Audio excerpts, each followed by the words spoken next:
So, I'm minding my own business and news and information comes out about Trevor Riley. Trevor Riley is a coordinator at Colorado, was a coordinator at Colorado University before he resigned. See, he's a guy who worked with Deion Sanders and went rogue, completely rogue from the entire university as well.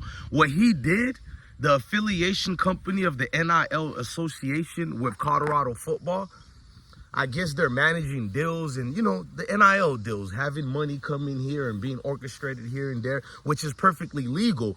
But what Trevor Riley did was got in cahoots with Saudi Arabia, remember, on his own terms. And he tries to mingle them together with the PIF to get deals done with Colorado's football NIL deals. Now, the situation with that, as far as him going rogue, in the same breath, I don't know who he was writing his resignation letter to, but when he spoke to Sports Illustrated, it seems like a banter of him writing, "You paid me $90,000 a year to be your special teams coordinator." I don't know if he's being condescending, because at the same time, he says he acted on his own. He didn't get permission from Colorado to do this. Now, Deion Sanders, he dismissed any accusations towards him that he had knowledge of this. Now, what's going to happen is people are going to say this is a game being played of charade, meaning that Deion is using Trevor Riley, who used to play for, New York Jets and several other teams. He was a journeyman, I think. But Mr. Riley could be said that he's a scapegoat for Deion Sanders, and this was really for Coach Prime. We're going to get into all that, but I'm just breaking down the whole thing with Trevor Riley. So for him to seek the Saudi Arabia committee of the PIF to get this help, it rubbed people the wrong way because of what PIF has been doing for years now. PIF has been going out their way to get involved in a lot of sports around the world, specifically American sports, Western society sports. We know with the Liv Golf tournament that they had, and they contested against the PGA as far as buying players, giving money to players, and also the PGA, which we're going to get into that. Let's indulge some more of this Deion Sanders situation. Now, I'm not a gullible guy. I'm not saying there aren't flags to be looked at on this situation. But what I will say is, if the man say he didn't do it, he didn't have no knowledge of it, I'm going to take his word for it. And the only reason I'm going towards that language, we don't want to start investigating on how these universities are getting their NIL deals. Can we go much in depth and deep into it? Let's not play this game and start getting into where did you get your NIL funds from. Deion Sanders is a X, Y, and Z. I already just seen a report. They tried to make Travis Hunter look like a thief, and we're gonna get into that one. And tried to make Bucky, aka Deion Jr., the one who's controlling well-off media. They tried to make him be a snitch. They used these words verbatim. They called Trevor a thief, stealing, and they called Deion Jr., Bucky, a snitch. This is a publication. I'm not going to even get into it right now. I'm going to do a separate video on that one. All over a prank video, y'all. And that's what they do with these gymnastics of words, bruh.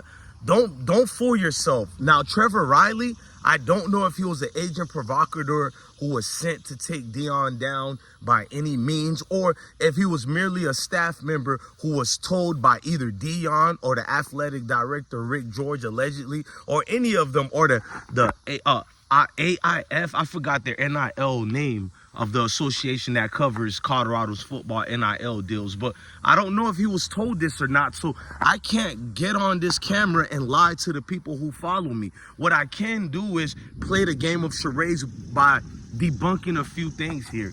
Many of these college football coaches have been involved in some wild type of deals when it comes to NIL, because they're leaving it to the point where they have no choice to go through outsourcing to get this money. We've seen Florida Gators and their coach failed a couple of recruits, especially a prominent one a year and a half ago when they lied to him.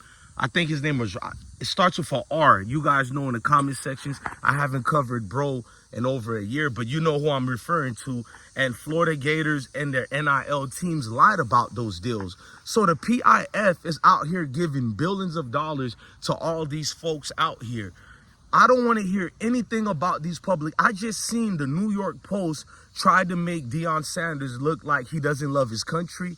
He favors the Saudis more. That was disingenuous, because the same group of people, the New York Post, they were the same ones talking down on all the golf people such as Phil Mickelson and everybody else who took the PIF deals and joined the Saudi Arabia Liv's golf tours. You know what I mean? They got ridiculed by all these pundits, and their patriotism got questioned.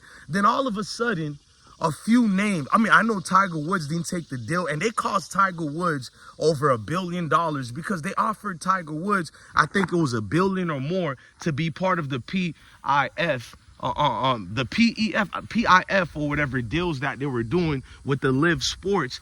And Tiger Woods trying to be this patriotic type of dude, and he didn't take the deal. All of a sudden, a couple of ringers said, we might take the deal after all. And PGA executives noticed that a lot of people don't have time to do with the fake patriotic narrative again, because how are we dismissing what Saudi Arabia is trying to give when our government does deals with Saudi Arabia? So the hypocrisy of democracy was running full and rapid already. So let's continue with it. What made it look bad, the same pundits on TV and the syndicated publication that's known as the failed newspaper, New York Post, they were the main ones who were attacking these Live players who were former PGA Tour stars who joined the Saudi Arabia League. Now, all of a sudden, PGA does an announcement, we're joining Saudi Arabia investments, an agreement to do a, kind of an organization thing between Liv and PGA.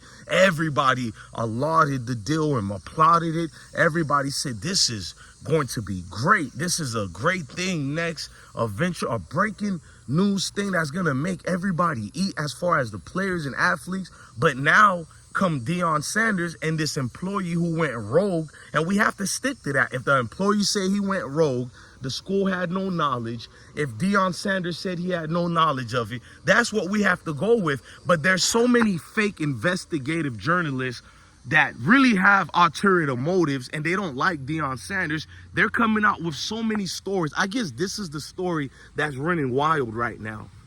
Deion went out his way and did something so far off that he is being seen anything other than patriotic right now. And it's unfair. And I got a video I got to make about Trevor Riley, because I don't trust dude. Whether he was told to do X, Y, and Z or not. What if he wasn't? What if he really went rogue and tried to get Deion in a scandalous situation a couple of days before the season starts? It's a lot of things going on. So the fact that, I'm going to let this garbage truck go by. It's early morning. I hope a lot of you guys are awake. I haven't been asleep in a day and a half. I hope you people understand. You wake up early, you can catch the worms. I think I butchered that, but it is what it is. But nonetheless, to see the hypocrisy going around the ranks of things, it makes you a little uncomfortable. Like, damn, bro, it's a story every day on Deion. We got to see Barack Obama hair turn gray less than 2 years in office, or a year and a half. I feel for my brother Deion Sanders, bro. It's like, and I'm not saying I'm a supporter of Barack or I'm not a supporter of his. I'm just using an analogy as far as the stress that comes to be in these positions. You're going to tell me it's normal for a head coach. I contest that, and I'll rebuttal you with that's not true at all. It's a hard job to be a coach and to be a head coach at an established university such as a Power 5 or a Power 6. But I don't think any other head coach on any levels have been through what Deion is going through, as far as maybe the dudes during the civil rights era or whatnot. But in modern days time, in 2024, I haven't seen any coach that has been going through what Deion has been going through. Because if these investigative journalists would apply the same measures and tactics to these Mayo Nation coaches, what would we find? I did my own little investigative journalism, And we found so much things on all these coaches from the Mayo Nation. I have nothing against the Mayo Nation. My thing is, if you guys are going to have selected outrage, be fair about your outrage. Call out the people who need to be called out. Don't dibble and dabble on who you like and who you don't like, because there's a lot of measures that could be taken in what you're saying. And it's unfair, bro. Forget about the Constitution for at least right now. Just use your common sense on what's being developed here. Now, if there's any breaking news that Deion Sanders had knowledge of this, I would be the first one to report it. You guys know me already, how we get down over here. Shout out to everybody watching, man. It's good to get back to doing these videos.